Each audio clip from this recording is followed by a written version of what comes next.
Bro, lagi ngapain nih? Biasa bro, nyari cuan. Nyari cuan? Nyari cuan kok masih dengan cara kayak gini sih?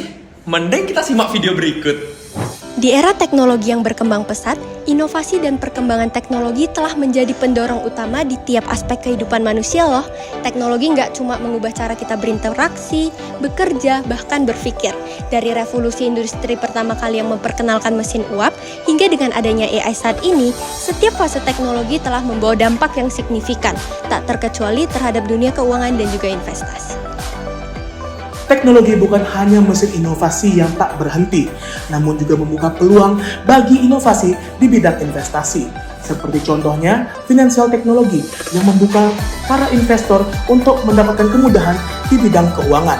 Hal ini juga didukung dengan adanya artificial intelligence dan juga Internet of Things, memaksa investor untuk beradaptasi di perkembangan teknologi pada era saat ini.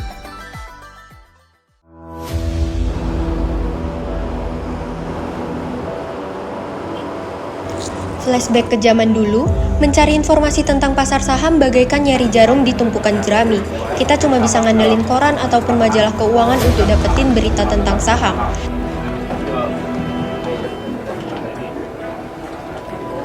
Tapi sekarang, dengan banyaknya aplikasi berita yang tersedia dan juga melalui medsos, informasi tentang pasar saham bisa didapat dengan lebih cepat dan juga mudah. Bahkan bisa diakses oleh semua orang, gak cuma oleh institusi. Nggak cuma lebih gampang dapetin informasi, transaksi saham juga kini jauh lebih praktis berkat perkembangan teknologi. Sekarang kita nggak perlu lagi tuh ribet-ribet ke tempat broker, cukup buka aplikasi sekuritas, kita bisa langsung beli ataupun jual saham dari manapun dan kapanpun.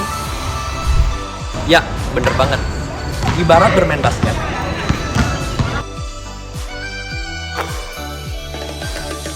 Guna mencetak poin, kita harus memasukkan bola ke dalam ring untuk mencetak gol. Nah, berhubungan dengan investasi tentu harus menetapkan yang namanya goals atau tujuan.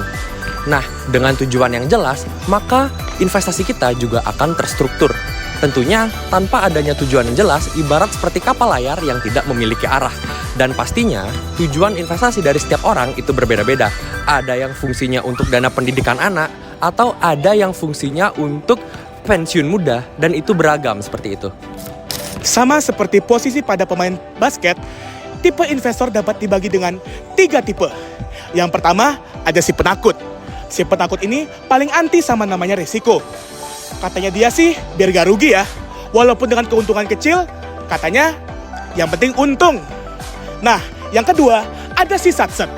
Si satset ini paling anti sama namanya untung yang kecil. Pokoknya pengen yang raksasa. Tapi sekalinya rugi, bubar. Dan yang terakhir, ada si normal. Si normal ini mau aman, gas. Mau beresiko, gas. Yang penting, cuan lancar. Untuk mengoptimalkan return kita pada hasil investasi, kita harus menerapkan beberapa prinsip ini, yaitu adalah cuan. Seperti yang kita tahu, cuan itu adalah nama lain dari keuntungan. Tapi yuk kita breakdown satu-satu. C. Control. Dalam berinvestasi, itu sangat erat kaitannya dengan pengendalian diri. Bagaimana cara kita mengatur cash flow dan juga money management agar tidak kita all in, tetapi menerapkan prinsip yang namanya diversifikasi. U. Unbiased. Sebagai investor yang rasional, kita harus memiliki psikologi dan juga emosi yang baik. Kita tidak boleh memiliki mindset cepat kaya, tetapi kita harus bersikap sabar terhadap hasil investasi kita. A. Analyze. Sebagai investor yang smart, tentu sebelum melakukan keputusan pembelian, kita harus melakukan yang namanya analisis terhadap suatu saham. Lihat dari segi makroekonomi, masuk ke sektor, lanjut ke kondisi perusahaan, entah itu kinerja keuangannya, growth-nya, value, dan juga technical analysisnya, akan membantu kita dalam melakukan keputusan pembelian. N. Nimble. Tentunya dalam berinvestasi itu sangat erat juga kaitannya dengan yang namanya timing. Pasar saham tidak selalu bullish dan juga tidak selalu bearish. Dengan ada timing yang tepat, otomatis akan mengoptimalkan return investasi kita juga. Berkat kemajuan teknologi, kini berinvestasi menjadi lebih mudah dan juga praktis.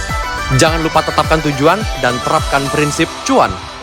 Kenali diri dan profil resiko sebelum memulai berinvestasi. Sekian dari kami, amati, pahami, beraksi.